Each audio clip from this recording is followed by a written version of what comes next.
அனைவருக்கும் வணக்கம். நான் பிரபாகரன், ஜோதிடர் ரத்னா, ஜோதிடர் கலாநிதி. நான் சென்னையிலேருந்து பேசுகிறேன். இப்போ நான் சொல்ல போகிற பதிவு என்ன பார்த்தீங்கன்னா, இந்த பஞ்சு பட்சி இந்த டைமையும் இப்போ ஒரு பட்சிக்கும் ஒரு சிறந்த நாள் இருக்குது. அந்த நாளை பற்றி தான் நான் சொல்ல போகிறேன். கருத்தில் கொள்ளுங்கள். அந்த நாள் முழுக்க அதாவது எந்த காரியம் பண்ணாலும் வெற்றிகள் அவங்களே தேடி வரும்.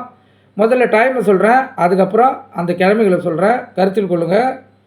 இப்போ பஞ்சபட்சை பொறுத்த மட்டும் ஒரு சாமன்னா 2.24, அதுதான் ஒரு பொழுது.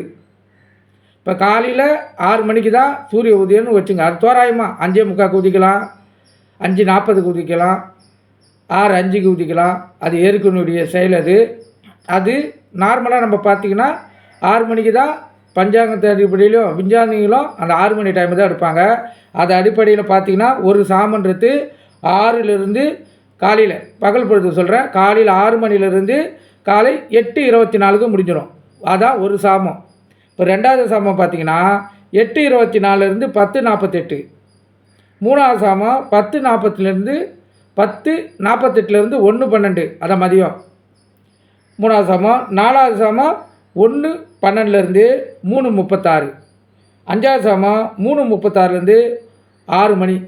கருத்தில் கொள்ளுங்கள். சாயந்தரம் 6 மணி. இப்போ காலையில் 6 மணிக்கு ஆரம்பித்து சாயந்தரம் 6 மணி மட்டும் ஒரு பொழுது முடிஞ்சது. அதான் ஒரு சாமம் முடிஞ்சது அந்த பஞ்சபட்சிக்கு. கருத்தில் கொள்ளுங்கள். அடுத்தது இரவு சாமம். அதே போல் சாயந்தரம் 6 மணிக்கு ஆரம்பித்து காலையில் 6 மணிக்கு முடியும். அது ரெண்டாவது சாமம் இரவு பொழுது. அந்த டைம் பார்த்திங்களா, அதே போல் தான் 6 to 8:24 சாயந்தரம் 6 மணிலேருந்து இரவு 8:24, இரவு 8:24 10:48, இரவு 10:48, இரவு 10:48 அதிகாலை 1:12, இரவு 10:48 அதிகாலை 1:12, அதிகாலை 1:12 விடியகாலை 3:36, அதிகாலை 1:12 விடியகாலை 3:36. இது நாலாவது சாமமாக வரும். 3:36 6 மணி, அதிகாலை 3:36 6 மணி. இது அஞ்சாவது சாமம் வரும். இதுதான் பஞ்சபட்சியுடைய நிலவரம், உண்மையான டைமு. இந்த டைம் ஒன்று கூட்டக்குள்ளே 2:24, 6 மணிலேருந்து 2:24 கூட்டின்னு வந்தீங்கன்னா உங்களுக்கு தெளிவாக தெரிஞ்சிடும். இதுதான் இதோடைய டைமுன்னு. அதே போல் இந்த பதிவில் சொல்கிறேன், அந்த பறவைகளை சொல்கிறேன். முதல் பட்சி வல்லூர், ரெண்டாவது பட்சி ஆந்தை, மூணாவது பட்சி காகம், நாலாவது பட்சி கோழி, அஞ்சாவது பட்சி மயில். இதுதான் அதாவது வரிசையாக வர பறவைங்க. அதுக்கு ஒன்றுத்துக்கும் பலம். மிக பலமானது வல்லூர், மிகவும் பலவீனமானது மயில். மீதி 3 நடுவில் இருக்கிறது அப்படியே ஒன்று குறைஞ்சின்னு வரும். வல்லூர்லேருந்து பலம் கொஞ்சம் ஒரு ஸ்டெப்பாக குறைஞ்சின்னு வரும். கருத்தில் கொள்ளுங்கள். மிகவும் பலமானது வல்லூர் பறவை, மிகவும் பலவீனமானது மயில் பறவை. இந்த ஆந்தை, காகம், கோழி அது ஓரளவுக்கு வரக்கூடியது. இந்த காகம் நடுநிலை. அதான் இப்போ துயில் சொன்னோம் பார்த்திங்களா, 50%. அந்த 50% போல் அது நடுநிலை. அது காகம். கருத்தில் கொள்ளுங்கள். இதுதான் அந்த பறவைகள். இப்போ நான் அதோட நாளை சொல்கிறேன். கருத்தில் கொள்ளுங்கள். வல்லூர் பறவை நல்ல பலமாக இருக்கக்கூடிய நாள் பார்த்திங்கன்னா ஞாயிற்றுக்கிழமை, செவ்வாய்க்கிழமை. வல்லூர் பறவை பலமாக இருக்கக்கூடியது ஞாயிற்றுக்கிழமை, செவ்வாய்க்கிழமை. ஆந்த பறவை பலமாக இருக்கக்கூடியது திங்கட்கிழமை, புதன்கிழமை. ஆந்த பறவை பலமாக இருக்கக்கூடியது திங்கட்கிழமை, புதன்கிழமை. காகபட்சி பலமாக இருக்கக்கூடியது வியாழக்கிழமை. காகபட்சி பலமாக இருக்கிறது வியாழக்கிழமை. கோழி பட்சி பலமாக இருக்கிறது வெள்ளிக்கிழமை. கோழி பட்சி பலமாக இருக்கிறது வெள்ளிக்கிழமை. மயில் பட்சி பலமாக இருக்கிறது சனிக்கிழமை. மயில் பட்சி பலமாக இருக்கிறது சனிக்கிழமை. கருத்தில் கொள்ளுங்கள். இந்த பறவைகளெல்லாம் அந்த நாளில் முழு பலத்தில் இருக்கும். அதுக்காக தான் நான் சொல்கிறேன். நான் இதில் அரசு, ஊன் இது ரெண்டுத்தையும் எடுத்து அந்த டைமில் பயன்படுத்தலாம். மிகவும் சிறப்பு. 2 அடுக்கு பலன் கிடைக்கும்.